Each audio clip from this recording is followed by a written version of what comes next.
I can not. I never tell you about that story. Back in 1994. No, when he had that bodyguarding job. It was independent, it was national. Working for different countries in Europe. I never tell you about that one. About the Sheik. God, it was real fucked up. I mean, real fucked up. See, I had this phone call of a Romanian Prime Minister. Fucking crackers. So he calls me up. Of course he says, are you still in the bodyguarding business? I says, yeah. I says, who's get my number off? I says, I looked it up on the file. I believe you're independent. I said, yeah, that's true. I said, I'd like you to come down. I'd like you to fly over to Bucharest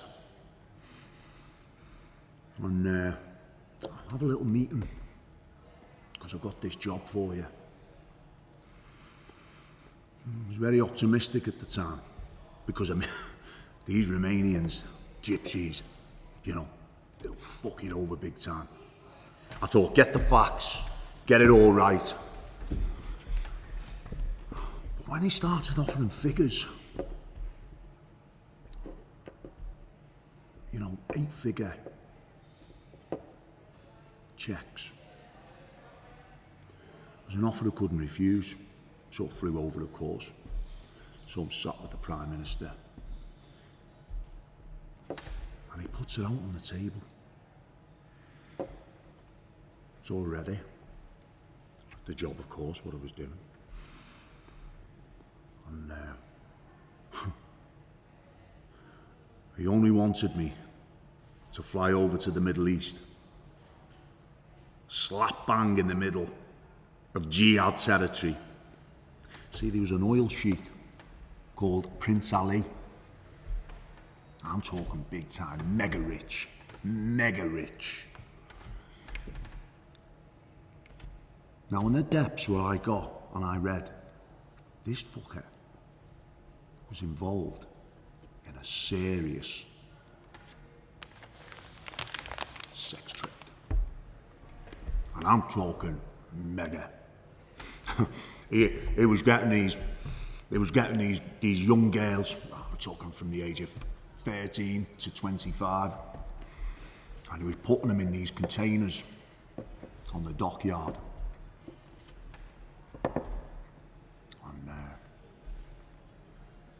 He was getting them brought over.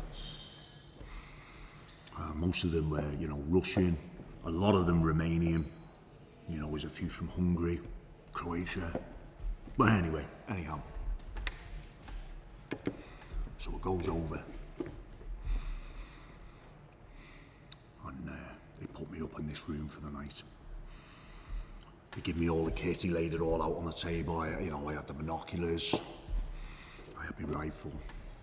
Okay, I had to do a full operation on this sheik for 48 hours.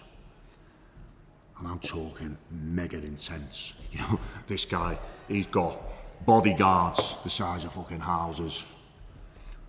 You know, nobody can get near this guy. Nobody. So anyway, I was waiting for him. And he come out this bar this night with these girls. And I drove up in my car.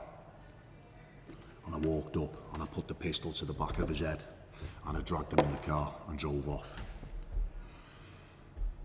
And I took him to a torture house. And I mean, he was screaming. He was screaming, what? What's going on? What? You know, and all this. And I put the revolver, I cocked it back and I put the revolver in his mouth. And I said, tell me where the fucking girls are. He says, please no, I don't know what you're talking about. I said, tell me where the girls are. Tell me where the girls are. And he wouldn't tell me.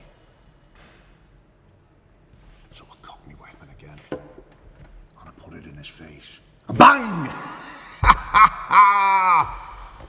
Guts, blood, skull, splattered all over the car. I'm talking brains everywhere. You should have seen it. I was fucking covered in it. Oh. But little did they realise, I've now got major terrorists after me. So, that's why I'm here today. I'm asking for your help. I need you to help me. They're gonna kill me.